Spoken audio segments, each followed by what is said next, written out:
और ये नेता जो पड़े हैं खद्दर पोष, भाषण देंगे तो क्या कहेंगे? हमारा देश खतरे से गुजर रहा है, पाकिस्तान ने परमाणु बम बना लिया, तुम रसगुल्ला बना लियो। पाकिस्तान ने परमाणु बम बना लिया, तुम रसगुल्ला बना लो। लोगों, क्या होगा देश का?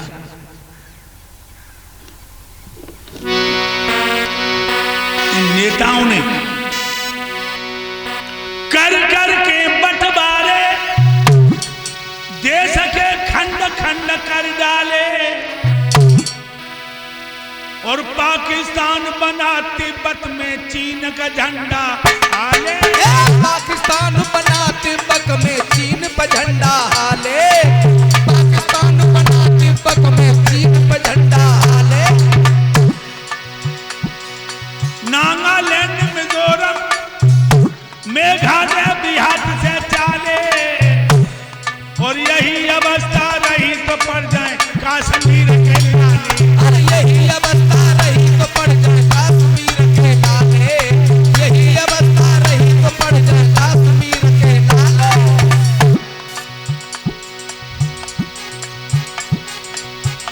हिंदुओं, नौकर बन के द्वारे पे तुम होगा समय बिताना, अगर आँख ना खोली तो लुट जाए सभी जमाना, अगर आँख ना खोली तो लुट जाए सभी खजाना। याद रखना भाइयों, एकदम से परीक्षित ने कहा, घबराओ नहीं कपिले, ये तुम्हारा कुछ नहीं बिगाड़ पाएगा। क्यों मार रहा है तुम्हें? गाय तो नहीं बोली।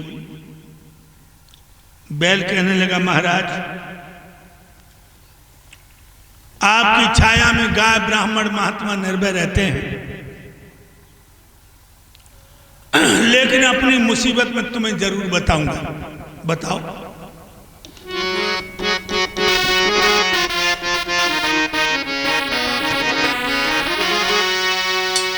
कुछ दिन के बाद जमाने की अरे हवा बदलने वाली है, अरे हवा बदलने वाली है।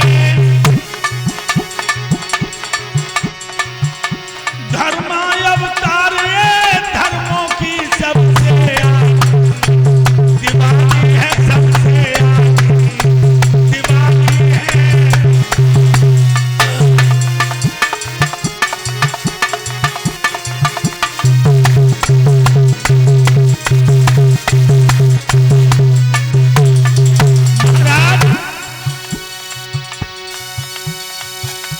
छत्री कुमार सो जाएंगे,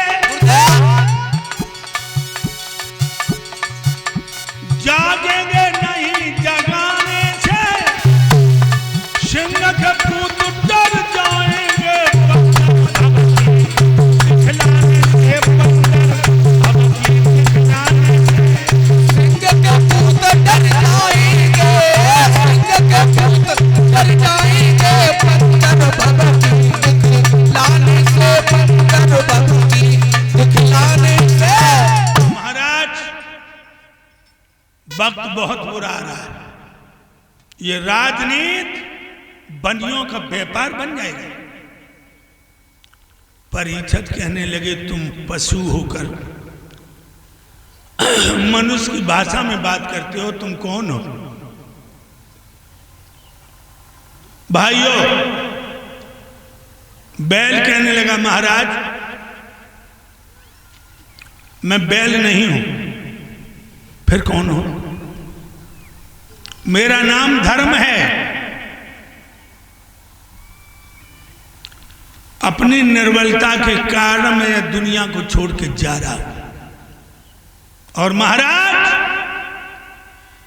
ये सामने गाय खड़ी है, गाय नहीं है, ये पृथ्वी है। अपनी भविष्य की व्यथा को सोचकर ये दुनिया को छोड़ के जा रही है। धर्म कहने लगे, शत्रुघ्न में हमारे 20 चरण थे, तीनों लोकों में व्यापक था। त्रेता में 16 चरण रह गए, चिंता नहीं की। द्वापर में 12 चरणों से गुजर चल रही थी, थोड़ा धर्म दिखाई दे रहा था। और जो है सामने काला कलूटा खड़ा है, ये कलयुग है। इसने आते आते भाला तान दिए, पृथ्वी को नीचे दबा दिया, हमारे पैरों को तोड़ डाला। महाराज, लूला लंगड़ा देश की सहायता नहीं कर सकता, भागने के अलावा कोई दूसरा चारा नजर नहीं आ रहा। और महाराज जी, कलयुग हमें जीतकर सारे विश्व अपना अधिकार रोपेगा। और जब कलयुग आएगा, बड़े बड़े बुरे कर्म होंगे। कौन कौन से बुरे कर्म होंगे? तो कहने लगा धर्म रूपी, बैल रूपी धर्म। आगे वो समय आ रहा है, बेटियां न कोई जानेगा।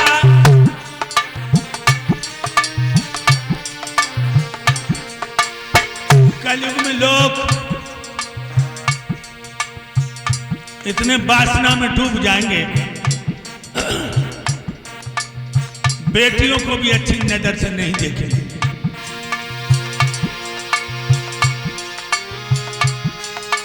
आगे वो समय आ रहा है, बेटियां न कोई जानेगा।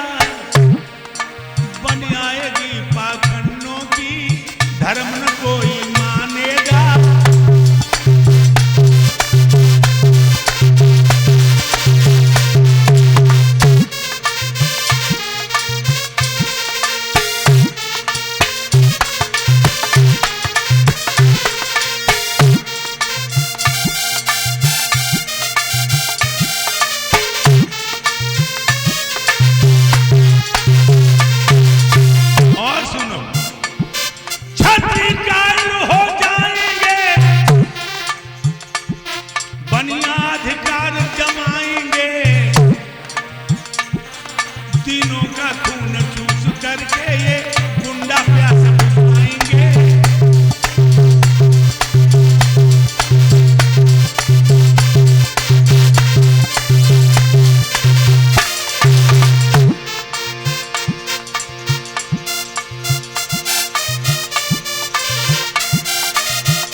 मूर्तियां रात दिन टूटेंगी, मंदिरों में बदकर दिखाएंगे। जब ऐसी दशा राम होगी, आधार कहाँ को जाएंगे। ऐसी दशा राम होगी, गुरुदेव कहाँ को जाएंगे। जब ऐसी दशा राम होगी, गुरुदेव कहाँ को। महाराज, मैं आपको बताने जा रहा हूं, जब कलयुग आएगा, पराई बहन बेटियों को क्या, अपनी बहन बेटियों को भी अच्छी नजर से नहीं देखेगा इंसान। पाखंडी ढोंगियों की पूजा होगी, गरीबों के धन की बेईमानी होगी। पंच सरासर गरीबों की छाती छोलेंगे। मंदिरों में गैयां काटी जाएंगी, बहन बेटियों की इज्जतें लूटी जाएंगी। ऐसी दशा होगी तो मैं कहां जाऊंगा? जहां पृथ्वी जा रही है वहीं जाऊंगा। गाय के रूप में पृथ्वी कहने लगी, महाराज मैं सारा भार उठाती, दूनी तिगनी सृष्टि बढ़ जाए हमें चिंता नहीं रहती। पर्वत, नदियां, तालाब, सिंधु मैं सब अपने ऊपर धारण करती हूं, लेकिन पापों से पापाण में दबी जा रही है। परीक्षित बोले इसका मतलब सारी मुसीबत जब कलयुग के कान आएगी, मैं इसको जिंदा नहीं छोड़ूंगा। खींच ली तलवार। जो खिसिया की तलवार मारने को हुआ, उसी वक्त कलयुग ने सर झुका दिया। मार दो महाराज, सारी विपद खत्म हो जाएगी। लेकिन कलयुग कहने लगा, एक बात सोच लो मारने से पहले, जैसे 3 युग ब्रह्मा ने बनाए हैं, तो हमें ब्रह्मा ही ने रचो है। ध्यान रखो, अगर आपने मेरा वध कर दिया, ब्रह्मा की यान टूट जाएगी। कलयुग बोला। और महाराज, दाने के अंदर गुण होता है, जिसमें अवगुण या अवगुण होता है, उसमें कोई न कोई गुण जरूर होता है। परीक्षित बोले, तेरे अंदर तो कोई गुण है नहीं, तू तो शरीरम व्याधि मंदिरम।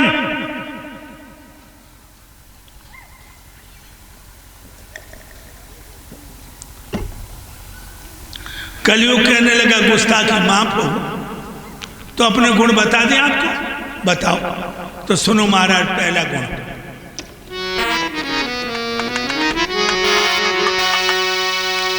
शत्रुत्रेता में मुक्ति हेतु सिर पटक पटक मर जाते। कलयुग में राम कहो मुख से आराम घड़ी में पाते हैं।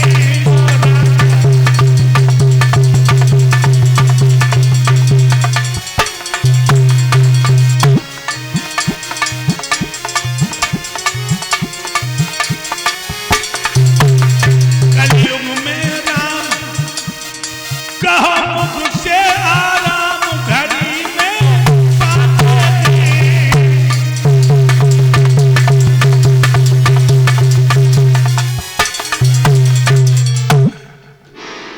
शत्रु त्रेता में मुक्ति के लिए महात्मा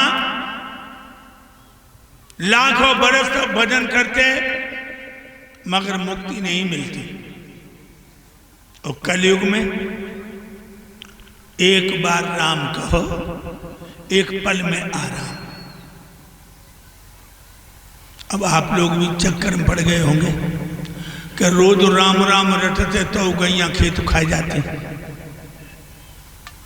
रोज राम राम रटते ओले पच जाते, रोज राम राम रटत तूफान आ जाते।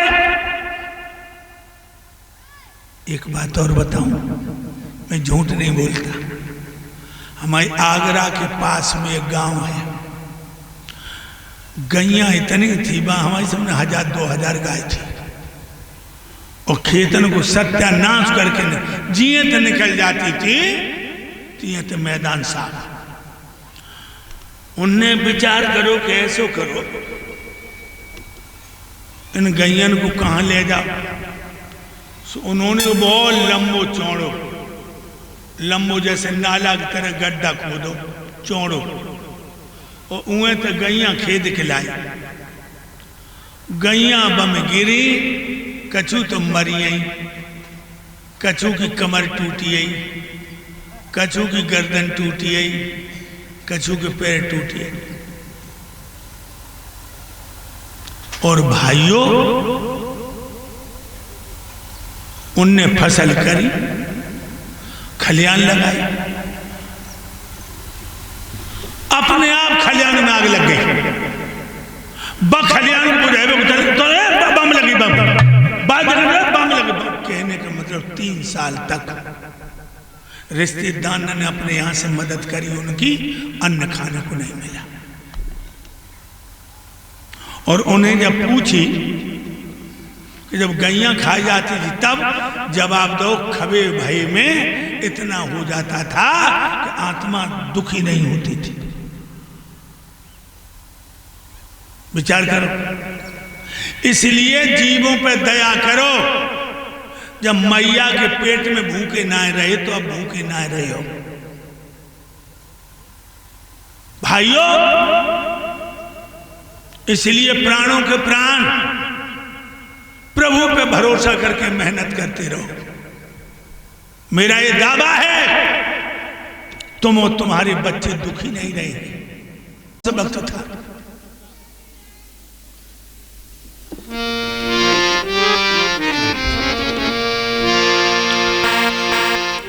द्वापर का अंत समय था, वो कलयुग की बारी आई थी।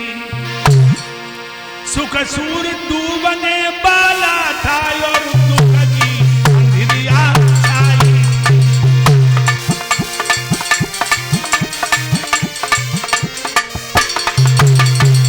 द्वापर का अंत समय था, कलयुग आने वाला था।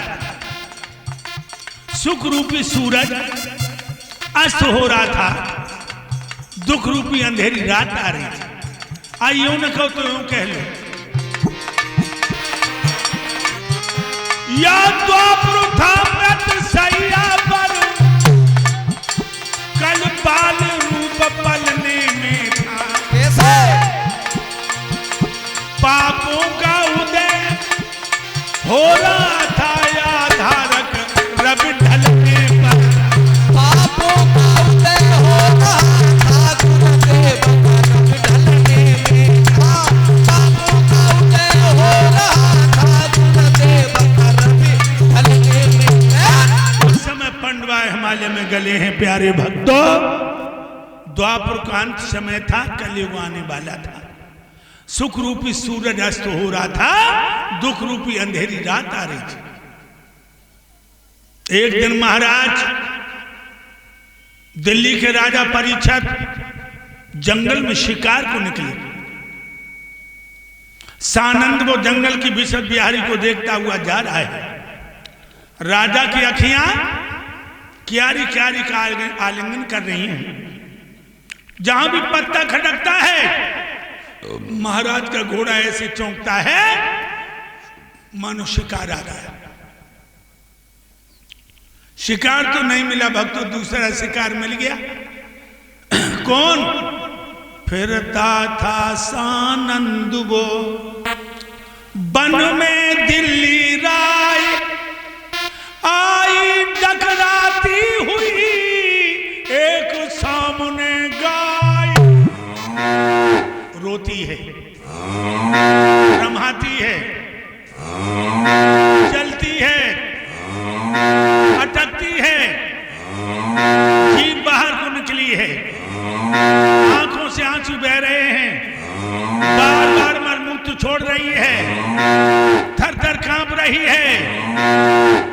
गाय के पीछे एक बैल जिसकी कमर नीचे को झुकी कचू कचू लंगड़ाए रहो, और वह बैल के पीछे काला कलूटा चांडाल हाथ में मूसल लिए हुए आ रहा है।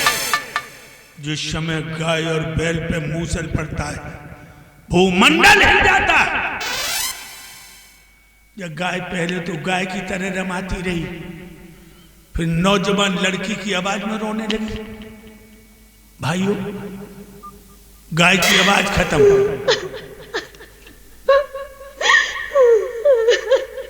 और क्या कह रही है रोते हुए?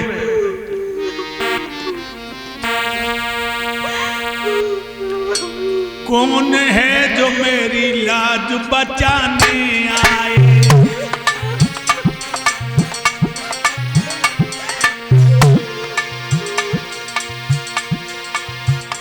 कौन है जो मेरी लाज बचाने आए? कौन है आज मेरी लाज बचाने आए? धर्म के नाम पे बलिदान चढ़ाने आए। धर्म के नाम पे बलिदान चढ़ाने आए। धर्म के नाम पे बलिदान चढ़ाने आए। जाति देश की मर्यादा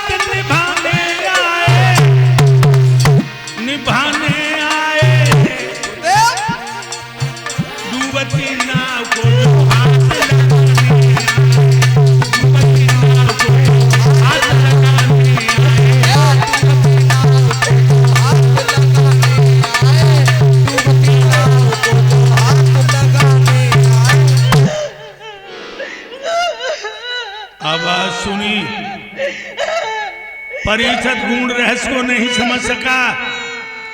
जीवों का वध करने वाला सेवा सिंह सदस्य बन गया। खींच ली तलवार, ठहर जा कपिले। और एक कमीन, तूने समझ लिया कि अर्जुन का जमाना बीत गया। अर्जुन जब दुनिया में नहीं है, अर्जुन के वंश का पौधा मौजूद है। जो तूने गाय पे आंख उठाई है, इस आंख को फोड़ दूंगा। जो तूने गाय पे हाथ उठाया है, इस हाथ को तोड़ दूंगा। सच्चा हिंदू अपनी आंखों से गाय की हत्या नहीं देख सकता। या तो हत्यारे को मार देगा या हत्यारे के हाथों से मर जाएगा। समझे लोग, एक गाय पर हमारे देश का राजा परीक्षित अपनी जिंदगी देने को तैयार हो गया। और आज हजारों गाय कट रही, न मोदी को चिंता, न योगी को चिंता, न भोगी को चिंता। आज हजारों गाय कट रही, ट्रेनों से कट रही, बूचड़ खाने में कट रही, खेतन में तार बांध दिए, उन तारों से कट रही। बोलो हिंदुओं, आधार को बुलाए के जब भागवत का चाहते हो तुम, कुछ नहीं, कुछ नहीं मिलेगा। तुम्हारा दीन खतरे में है।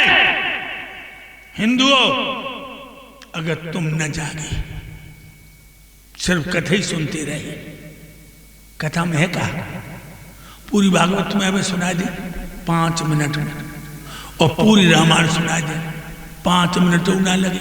एक राम तो एक रामन ना, बाने बा की सीता लई, बाने बा को मारन ना, और तुलसीदास ने कलम उठा के पूरो लिख दो पोतन ना। वो यही भागवत रामायण सुनिए। अब तुम्हें सुना दे भागवत। 4 वेद 6 शास्त्र में बातें पाई दो, और सुख उदय सुख हो तो दुख उदय दुख हो, सियावर रामचंद्र की। चलो घरे, याद रखो लोगों। इसलिए हिंदुओं याद वो, ये आधार तुम्हें जगाने आया है। बहनाओ, तुम अंधेरे में भटक रही हो, तुम्हें उजाला दिखाने आया।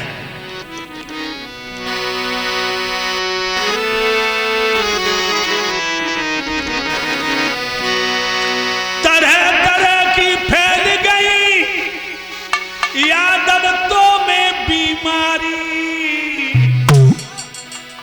और कैसे बच पाएगी अब जा हिंदू जाति हमारी। कैसे बच पाएगी अब जा हिंदू जाति हमारी, कैसे बच पाएगी अब जा हिंदू जाति हमारी। और तरह तरह की फैल रही तेरे अंदर बीमारी, कैसे बच पाएगी बल्लू, कैसे बच पाएगी सुनील हिंदू कौम तुम्हारी, कैसे बच पाएगी अमोल हिंदू कौम तुम्हारी। भारत माता कांप रही पाकिस्तानी गोले से, और गाय के मांस बाजार में बिक रहे आलू और छोले। गाय के मांस बाजार में बिक रहे आलू और छोले से, गाय के मांस बाजार में बिक रहे आलू और छोले से।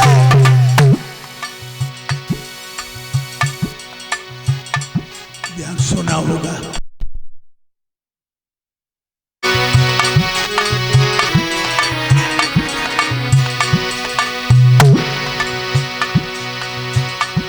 ये भारत मैया कांप रही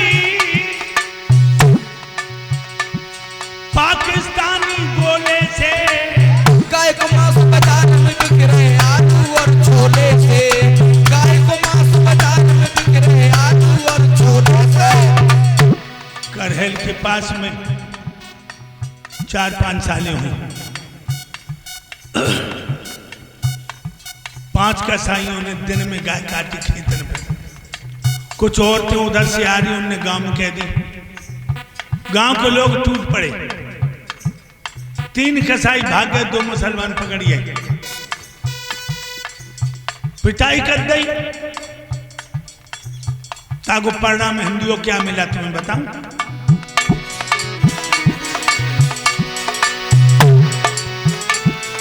करहल के पास में गाय काट गई। दिन में तो खेल खेलों में, और हत्यारे सड़कन पे घूमे, हिंदू गए खेलों में। और हत्यारे सड़कन पे घूमे, हिंदू गए खेलों में। हत्यारे सड़कन पे घूमे, हिंदू गए खेलों में। मनवीर भैया, बिटिया बबली, कथा सुन के ध्यान दे ले कि हमारा धर्म कितने खतरे में है। सत्य वचन।